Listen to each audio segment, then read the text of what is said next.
Morning সবাইকে। আমি Arpita's kitchen and daily blog চ্যানেলে আপনাদের অনেক অনেক স্বাগত আর অনেক অনেক ভালোবাসা। আজকে রবিবারের সকাল এখন বাজে সকাল 10:30। এমনিই রবিবার, তারপর ঘুম থেকে দেরিতে উঠলাম। সবাই তো ভাবছেন কেন ঠাকুরের সিংহাসন দেখাচ্ছি। নতুন ঘরে এসে না ঠাকুরের সিংহাসন সেভাবে সাজানোর সময় হয়নি আমার। আর এই সিংহাসনটা আমি নতুন কিনেছি, মেশো থেকে অর্ডার করেছিলাম। এটা আমার খুব পছন্দের। আর ঠাকুরগুলো এক একটা কার্টুনে প্যাকিং করা ছিল। তা আজকে ভেবেছিলাম সামনে দুর্গাপূজা আসছে, একটা বছরকার দিন, আমার ঠাকুরগুলোকে এবার আমি ঠিক করবই, প্রতিজ্ঞা করেছিলাম একরকম। ওই জন্য সম্পূর্ণ কাজটা করে নিলাম। কেমন হয়েছে সাজানোটা সবাই একবার ছোট্ট করে কমেন্ট করে বলে দেবেন। আমার যতগুলো ঠাকুর সবাইকে আমি এখানে সাজাতে পেরেছি। আর সব থেকে একটা মন খারাপের বিষয় হচ্ছে আমার রাধাকৃষ্ণের যে ঠাকুর দেখছেন এই কৃষ্ণের হাতে আমি একটা বাঁশি করে দিয়েছিলাম আসাম থেকে, গুয়াহাটি থেকে। খুব সুন্দর ছিল বাঁশিটা, কিন্তু শিফটিংয়ের জন্য না বাঁশিটাকে খুঁজে পাচ্ছি না। আর আজকে আমি ঠাকুরকে একটু মিষ্টি দিয়ে পুজো দেব। পুজো করবে অলোক, তবু সমস্ত গুছিয়ে আমি যেন খুব মানসিক শান্তি পাচ্ছি। এতদিন ঠাকুর মানে ওই বললাম না, জাস্ট নামকা বাস্তে সমস্তটা গোছানো হয়ে গেল।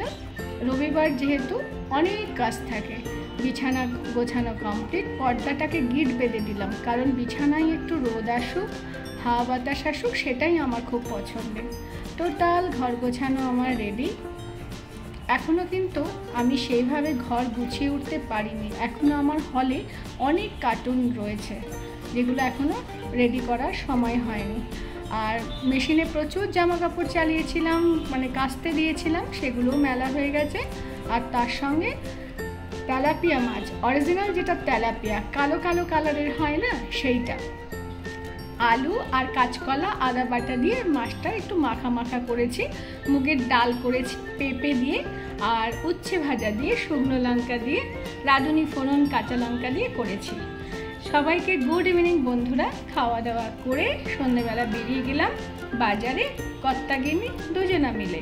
কারণ আজকে সকালে না আমি এক্সট্রা কাজ করব বলে আমার পতিদেবকে আর বাজারে যেতে দিইনি। বলেছি না, মাছ আছে, যা আছে তাই রান্না করব, এখন সকালে তুমি একদম বেরোবে না। কারণ ও না থাকলে এক্সট্রা কাজ করা খুব চাপ, ছোট ছোট বাচ্চাদের নিয়ে। গত সপ্তাহে ও ছিল গুয়াহাটিতে, তার আগের সপ্তাহতেও আমাদের হয়নি। তা এই সপ্তাহটা না করলে সামনে পুজো, একটু তো গোছগাছ করা উচিত, তাই না? বাঙালি ঘরে ঘরে সবাই গুছিয়ে রাখে। যতক্ষণ না খাট কিনছি ততক্ষণ কার্টুনগুলো আমার পুরোপুরি খালি হচ্ছে না, বা ফেলতেও পারছি না। খাটটা কিনবো, বক্স খাট, সেরকমই একটা প্ল্যান আছে। বক্সের মধ্যে অনেক জিনিস রাখতে পারবো, সেই জন্য ওয়েট করছি। আর কথায় কথায় চলে এলাম সন্ধ্যেবেলা দুজনা মিলে বাজারে। কি বাজার করব সেটাই ভাবছি। প্রথমেই ঢুকে গেছি মাছ বাজারে। আমরা মাছ খেতে খুব ভালোবাসি, এছাড়া মাছ দেখতেও খুব ভালোবাসি। প্রত্যেকটা মাছের দোকানে এসেছি, কিন্তু কোনো দোকানেই সেরকম কিছু মাছ আমাদের পছন্দ হলো না। কারণ রবিবার তো, রবিবার সকালে মাছের মানে বেশি থাকে, বিকেলের দিকে মাছটা অনেকটা কমে যায়। একদমই সেরকম কোনো আমাদের পছন্দের মাছ পেলাম না। দেখা যাক এবার কিছু সবজি বাজার করব, কিছু সবজি কেনাকাটা করব। আর ছেলে মেয়েকে ঘরে রেখে এসেছি। সবসময় টুকটাক যদি আশেপাশে বেরোই তাহলে ওদের আর সাথে করে নিই না। একটা ফোন ওদের কাছে থাকে, আর কিছু ওদের টুকটাক ডিরেকশন দিয়ে আসি, এটা করবে না, ওটা করবে না।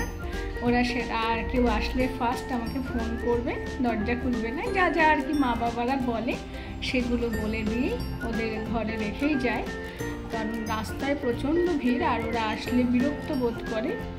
ওদের তো এখানে কোনো কাজ নেই, ওরা বড্ড বোরিং হয়ে যায়। দুজনে মিলে ঘুরছি। কি নেব? আলু নেব প্ল্যান করেছি। এতদিন ওই চন্দ্রমুখী নিতাম, এবার জ্যোতি আলু নেব, ঘর থেকে প্ল্যান করে এসেছি। কেন বলুন তো, চন্দ্রমুখী আলুগুলোর না ভেতরটা কেমন একটা খারাপ খারাপ বেরোচ্ছে। দেখা যাক কি নিতে পারি। আর এই বাজারটা, এটা হচ্ছে মুকুন্দপুর বাজার। এখানে গেলে একদম চোখ বন্ধ করে ছ্যাঁকা খাবেন। কেন? এখানে যে যার মতন দাম বলে। কদিন আগে তাও প্রত্যেকটা দোকান একসঙ্গে একটাই রেট বলছিল, কিন্তু এখন যেহেতু পুজো এসে গেছে সেই জন্য এক একজন এক একটা রেট বলছে। কোনো রেটের ঠিক নেই। মানে কি বলবো, আমি বলেই আসলাম আপনারা প্ল্যান করে বসবেন, না হলে বোঝাই যায় আপনাদের কোনো রেটের ঠিক নেই। বেগুন নিতে গেলাম, বললো 220 টাকা কেজি। ওরে বাবা রে, মনে হচ্ছে আমি আমেরিকায় বাস করছি। যাই হোক, কিছু তো সবজি আমাকে নিতে হবে, তাই ঘুরে ঘুরে দেখি কি নিই। আর আমি খুব একটা হিজিবিজি এখন রান্না করছি না, হালকা পাতলা তরকারির ওপরেই রান্না করি, কারণ সেগুলো খাওয়ার মানুষ খুব কম। রাত্রেবেলা এত শাক চচ্চড়ি খেতে পছন্দ করে না। একমাত্র ছুটির দিন দুপুরে যখন ও লাঞ্চ করে তখন ওইগুলো বানায়। এছাড়া একদম ঝরঝরে তরকারি, একটু মাছ বা একটু চিকেন বা একটু ডিম এইভাবেই চালিয়ে নিই। চলে এসেছি আলু নিতে। এই দোকান থেকেই আমরা বরাবর আলু নিই আর ডিম নিই। 5 কেজি আলু নেব। আলু নেওয়া হয়ে গেছে, এবারও আমায় বলছে আর কি কি সবজি তুমি নেবে বলো। তা আমি পেঁপে খেতে খুব ভালোবাসি, আর পেঁপে খাওয়াটাও শরীরের পক্ষে উপকার, বাচ্চাদের জন্যও খুব ভালো। ডালের মধ্যে পেঁপে, চাল কুমড়ো, লাউ এগুলো দিয়ে না আমি খেতে খুব ভালোবাসি, সেই জন্য ভাবছি একটু পেঁপে নেব।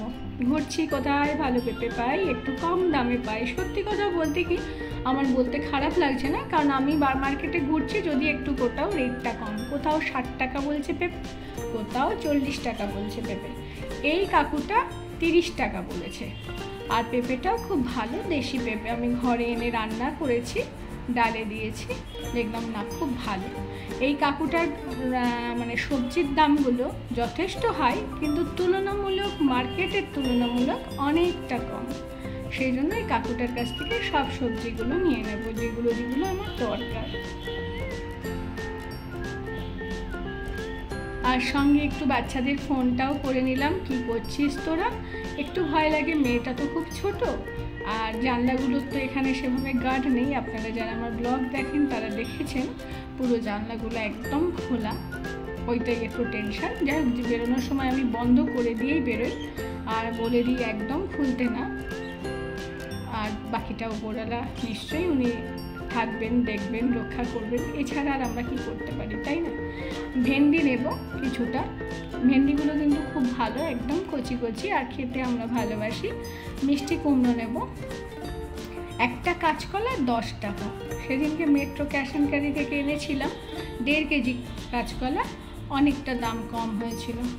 আর যেটা আপনাদের দেখানো হয়নি সেটা হচ্ছে আমি ক্যাপসিকাম নিয়েছি, বিনস নিয়েছি, আর গাজর নিয়েছি। এটা নিয়েছি একটুখানি পাস্তা চাউমিন করার জন্য। সবাইকে শুভরাত্রি বলে শুরু করলাম। এইটা হচ্ছে আমাদের খাওয়া দাওয়া করে শুয়ে পড়ার আগের মুহূর্তটা, কিছুটা অংশ শহরটা কি সুন্দর দেখতে লাগছে, তাই না। ঝলমল করছে, এত ওপর থেকে দেখছি মনটা ভরে যাচ্ছে। এখন আমরা ঘুমো করবো। আর এই যে সিকিউরিটি ভাইরা বসে গল্প করছে, ওরা সারা রাত বসে গল্প করে, ওদের গল্প কানে একটু একটু করে আসে, ওরা খুব সুন্দর ডিউটি করে। আর সবাইকে ভালোবাসা দিয়ে শেষ করছি, সবাই ভালো থাকবেন, বাই বাই।